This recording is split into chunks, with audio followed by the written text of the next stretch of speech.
always wanted to be a drummer. I just love the drums. The idea of Hulk smashing an instrument and creating music felt badass. Thus, my mother put me, in third grade, in drum classes, to her piano chagrin. If there was one thing my mother was disappointed in as I grew was my lack of girliness. I was not a gentle flower as much as a gentle giant. She was the original very demurtsy, very modest, at least in her head, and all my attempts to be girly, or at least define myself in a way that was girly, seemed to fail in her eyes and my uncontrollable frizz. She wanted me to love Barbies, but I love board games. She wanted me to lose weight and wear nicer, more succession beige dresses. I had no problem wearing a leopard print with a chichi out. To her, I was an extension of her, which made how I saw me wrong and ungirly. My identity was totally defined by how she identified me in her world. Thus, my turn into a drummer felt doomed unless I excelled, which is often how things went. If I was going to be different from my mother, I had to be excellent in that difference. It was third grade. I was convinced that I was going to be the best drummer in the world. By then, I knew I was a singer and actress, but imagine doing both while drumming. The parents had gathered in rows of gray fold up chairs, and I was nervous and super excited, which are interchangeable feelings to me. We were going to play a series of delightful classics like Twinkle, Twinkle, Twinkle, Twinkle, Little Star and the Star Spangled Banner. It was rich. We were doing it big and had an orchestra, flutes, clarinets, and even violins. The spectacular began. It is always weird to judge the parent that shows up, especially when the other either does not show up at all or at least cannot do so without bringing a ton of their issues and bad vibes. Often we were we have a harshness towards a safe parent. But what is safety? And is it actually love? My father thought he was not an abuser because he did not hit us physically, but he sure did every other way. Yet my mother had a real tendency to triangulate and try to turn a crowd against me, particularly under the veil of humor. I kept on looking for my mom and unfortunately found her. She was sitting between my grandmother and an empty chair of which my dad never showed. A sigh. Luckily, he did not, because it left the chair empty for her to lift her legs in laughter because we were so bad. Lo and behold, we were not ready for Carnegie Hall, as I thought, but to my mother, we were sure prepped for a Gainiceria. The night was 20 to 30 minutes of what I truly believed was symphonic music, but turned into my mother laughing so loud and obnoxiously, with a genuine belief that every parent would join her in making fun of their own kid. She looked around her as if to say, "Don't they suck, right?" And some parents gave her a compassionate giggle.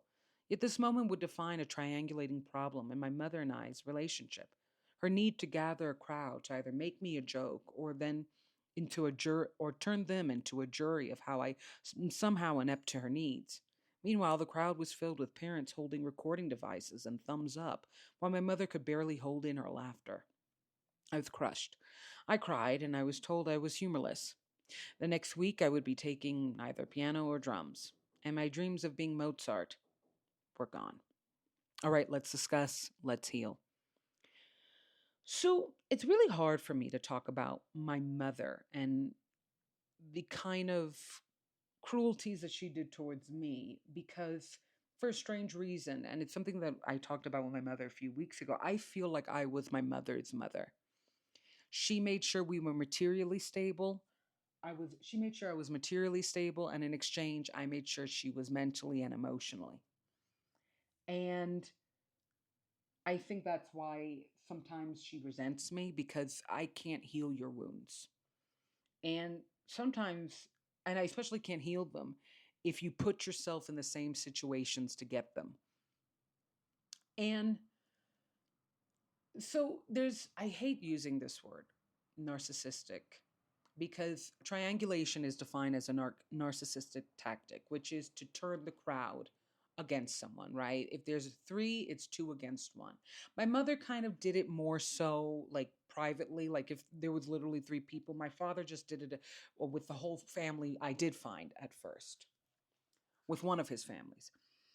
It was this kind of,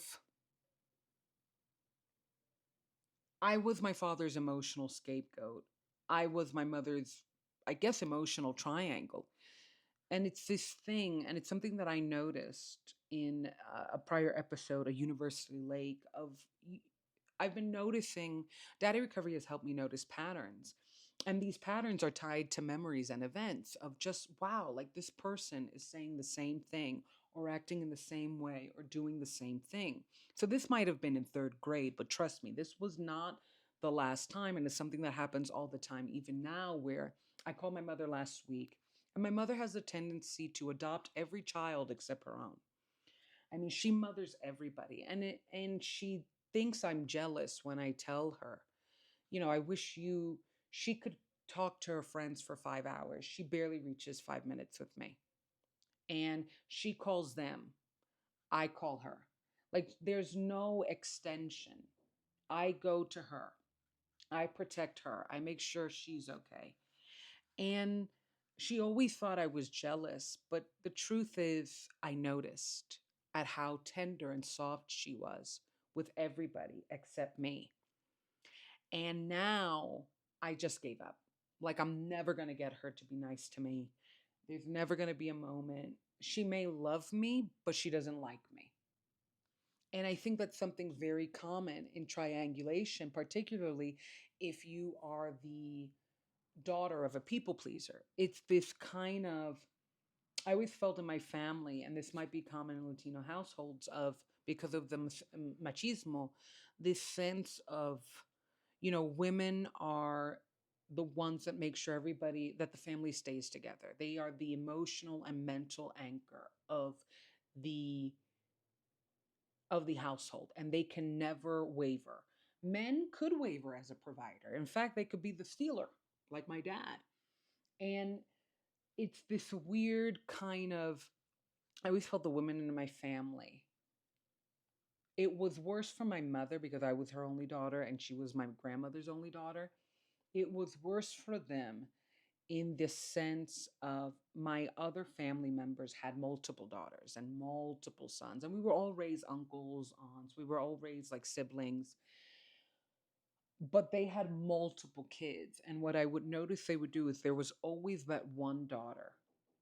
The daughters had way more pressure to make sure everything went right compared to the boys, but there was always that one daughter that was really the emotional scapegoat battering ram. Like it didn't matter. Like mommy did not have to like me or protect me. Mommy can absolutely ish on me. She made everybody pancakes and she made me a waffle. Like that kind of dynamic. And I think we had that dynamic to our failure in amongst us as a trio, because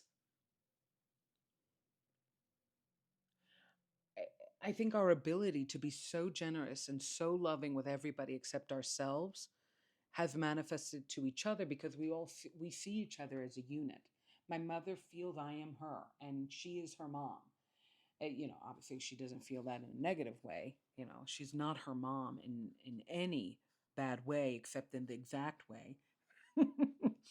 And it's this thing we do of like, we'll be amongst friends and like, look how she treats me. Am I right?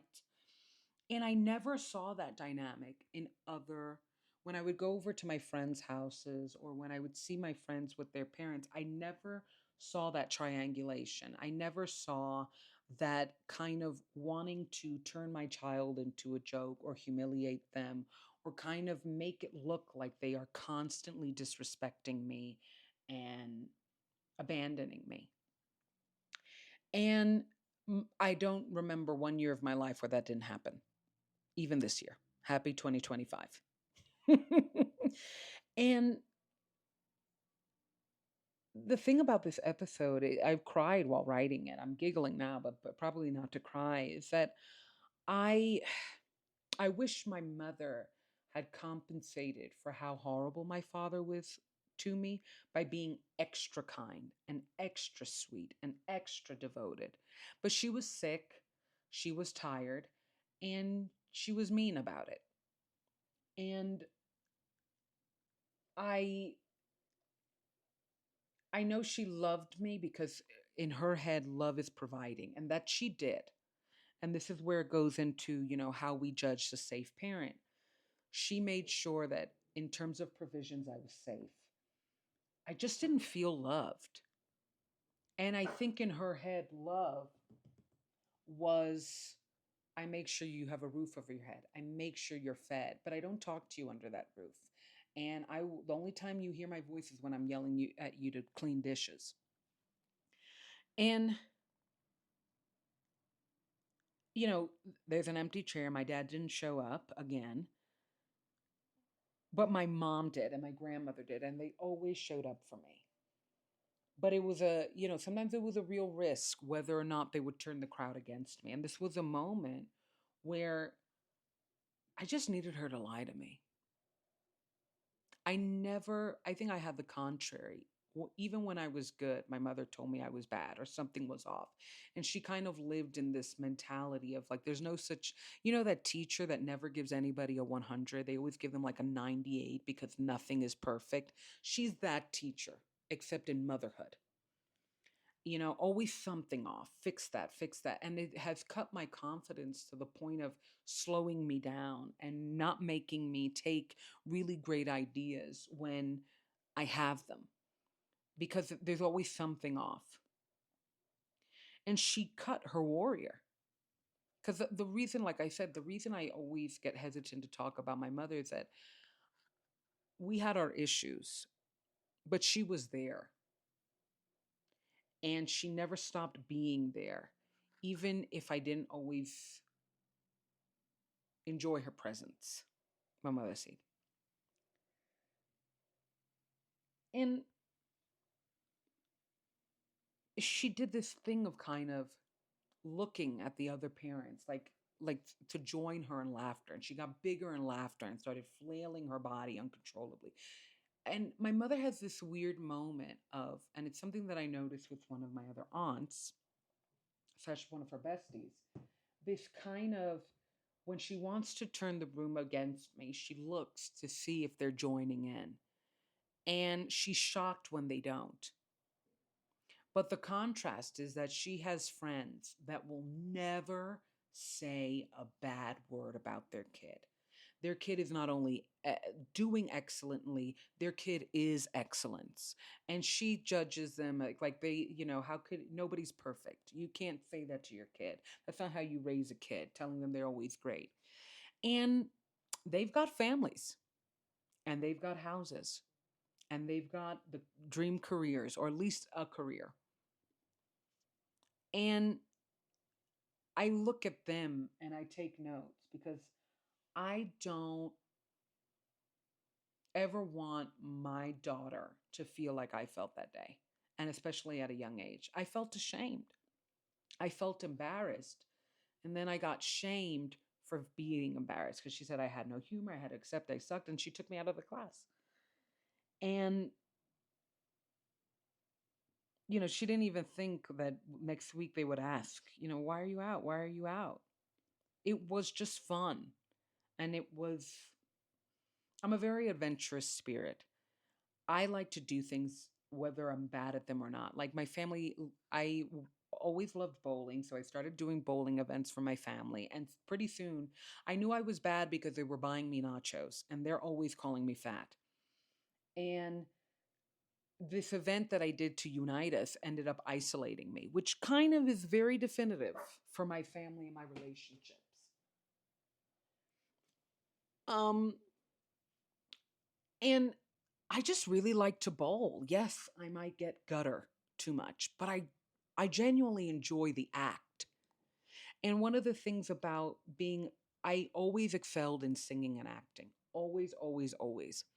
And I think that's what kept it safe from them and kept me safe from them. Having something that I was undeniably good at, that also they weren't. Like they weren't a pack of singers. They were musical, but they weren't special. And I don't think they understood something can just be special because of how it makes you feel. Like I love to paint, but they were, oh, you're so bad, you're so bad, you're so bad. I don't care. It gives me peace. Like you can do things to do things. You can just be. And I think there was an element which I talk about. My mother defined, she talks about this magical, mystical moment of when she was hot. when she was younger, and how she dressed so fashion and all that. And I've never done that. I've never been that, not like she did. And I think there was an element of she wanted the gentle piano player. I wanted to bash some drums. Okay. And it's funny because she made fun of how serious I was. I did not smile that day. I was gung mother effing ho. I was ready. Like I was going to lead us into battle. I really like, oh my God, it's so sad. Like it's sad and funny. It's one, I think I'm trauma laughing, honestly, because I was invested. I was invested and it's so, my childhood has made it, I'm such an excited person. And I hate that my childhood shamed me for being excited, for being passionate. My father had to do it because that was the only way he would abuse me. And my mother did it because she thought that oddly protected me. Like she thought, it's a very Latino mentality sometimes. This kind of, we bully each other to protect as some kind of prep for how badly the world will bully us and silence us. Yet I don't see us fighting the world. Like every day we lose another human right. Trump is president, like I don't know if that tactic is working. I think I'm going to love me into self-defense. But yeah, I mean, it's something that I notice. I don't, and especially now that I have healthier friendships, healthier relationships, that I'm in a healthier place with myself and getting healthier. I don't like when I meet my friends' parents, they're like, they just brag about them. And it's just a whole conversation either about their life or how great their kid is. And my mom is very ping pongy, very bantery, very, this one. And I don't want that for me. And I'm not ashamed to say it. That will not be in my household. That will not be in my parenting. And that will not be in my partnership. And it's very weird because I appreciate my mom. I love my mom. And usually I have a laundry list of things that I don't want to be with in relation to my father. What things, how I, things I don't want that were like my dad.